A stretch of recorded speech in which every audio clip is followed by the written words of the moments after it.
we just talked about the mental health check-in, right? How does that look like? What does that even sound like? It's easy for me to say it. I've been trained to do that, but it basically follows some of the same principles as your physical health check-in, right? Think about it. Someone who is going about has felt certain symptoms and they are not paying attention to it. Why? Because they're not slowing down to even think about it. They're not even listening to others. Sometimes with mental health check-in, we also have to hear what people around us are saying. They won't point out that you're having a mental health issue, but they will say something is off about you. Hey, are you okay? Right? Are you have you been feeling okay? You sounded a little off. You've been losing your temper more often than before, right? You are not being able to regulate. You never reacted like this before. So one is kind of being aware that when people say that about me and they're constantly saying that about me, instead of just defending, being defensive about it, take a minute when you're by yourself and think and go over what feedback you're getting from outside. The next thing is, if you don't slow down, if you want to listen to yourself and have a check in with yourself, you have to plan for it, right? You have to set aside some time. Now, that time can be when you're driving, that time can be when you have that precious 5 minutes in the morning. I don't know, but you will have to find that time for yourself and just listen to yourself. Think about it. I find people, one of the telltale signs that are there is when people tell me, I was not like this. Well, how were you? Right? What was happening before that is not happening now?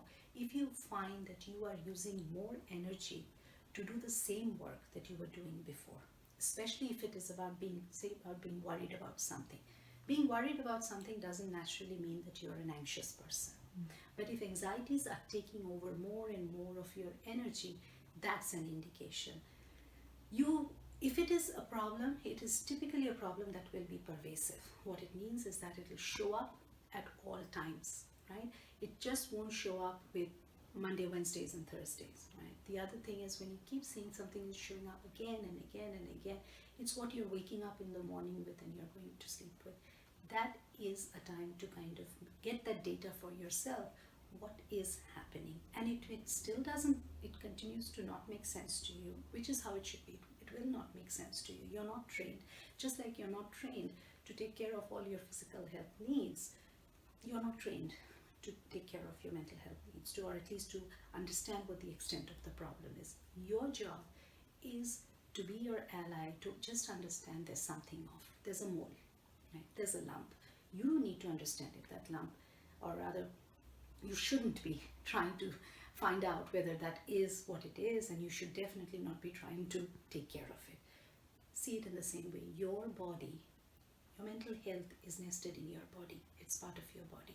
Just like your body gives you signs that there is something wrong with you physically, your body gives you the same signs that there is something off with you, where your brain is not being nurtured, or the experiences around you, the stresses around you are overtaking your ability to take care of it.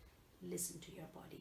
That is the starting point for all kinds of, your entire well-being, your health, physical or mental. Stop making that distinction between the two. See it as see yourself as having both, and then do a check-in based